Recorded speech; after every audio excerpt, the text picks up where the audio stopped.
اکثر لوگ کہتے ہیں کہ اللہ تعالیٰ کے بھیجے ہوئے پیغمبروں کی تعداد 1,24,000 ہے، لیکن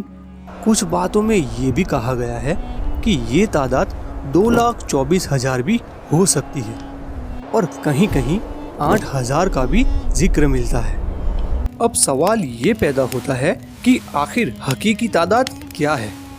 تو بہتر یہی ہے کہ انسان اپنا یہ عقیدہ رکھے کہ جتنے بھی انبیاء کرام رب تعالیٰ کی جانب سے تشریف لائے وہ سب برحق ہے اور ہم سب پر ایمان رکھتے ہیں، لیکن ان کی گنتی طے کرنے کی کوشش نہ کریں، کیونکہ ہو سکتا ہے ہم کم گنتی مان لیں اور اصل میں وہ زیادہ ہو، یا پھر ہم زیادہ مان لیں اور اصل میں وہ کم ہو۔ اگر ہم پیغمبروں کی گنتی طے کرنے لگے تو 2 خطرے پیدا ہوتے ہیں۔ پہلا یہ کہ ہو سکتا ہے ہم کچھ پیغمبروں کو مان ہی نہ پائے، یعنی ان پر ہمارا ایمان ہی نہ آئے، اور دوسرا یہ کہ ہم ایسے لوگوں کو بھی پیغمبر مان لیں جو اصل میں پیغمبر تھے ہی نہیں، یعنی دونوں ہی حالات میں غلطی ہے، دونوں طرف نقصان ہے۔ اس لیے سب سے صحیح راستہ یہی ہے کہ ہم یہ یقین رکھیں، اے اللہ، تیری جانب سے تشریف لانے والے تمام انبیاء کرام پر میرا ایمان ہے اور وہ سب کے سب برحق ہیں۔ ہمیں پیغمبروں کی صحیح گنتی کا پکا علم نہیں ہے، کیونکہ الگ الگ روایتوں میں الگ الگ باتیں بتائی گئی ہیں، لیکن اس کا یہ مطلب بالکل نہیں ہے کہ نبی کریم صلی اللہ علیہ وسلم کو بھی اس کا علم نہیں تھا۔ اسی طرح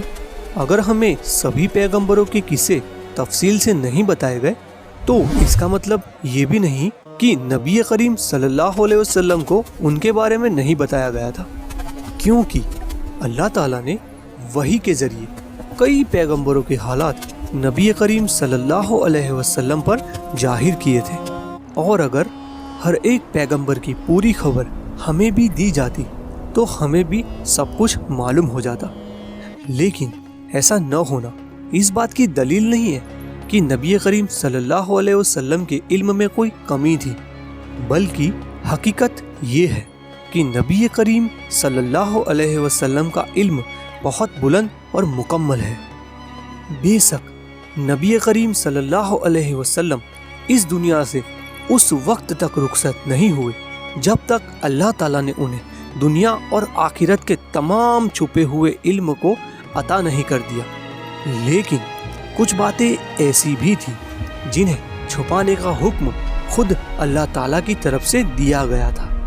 یعنی علم پورا تھا مگر ہر بات بتانا ضروری نہیں تھا۔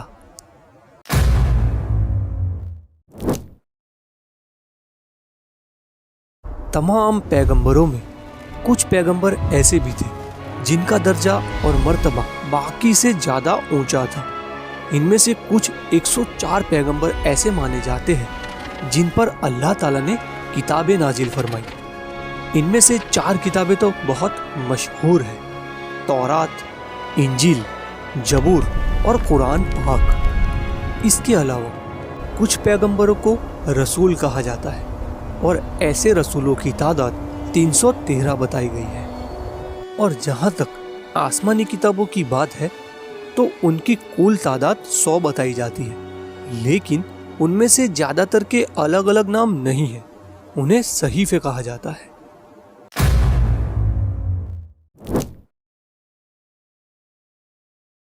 نبی شبد کے مطلب کو سمجھنے کے لیے اس کے الگ الگ معنی بتائے گئے ہیں۔ پہلا، یہ نبا و سے نکلتا ہے جس کا مطلب ہوتا ہے اونچا درجہ اور بلندی۔ دوسرا، یہ نبا سے بنا ہے جس کا مطلب ہوتا ہے خبر دینا، لوگوں تک سچائی پہنچانا۔ اور تیسرا،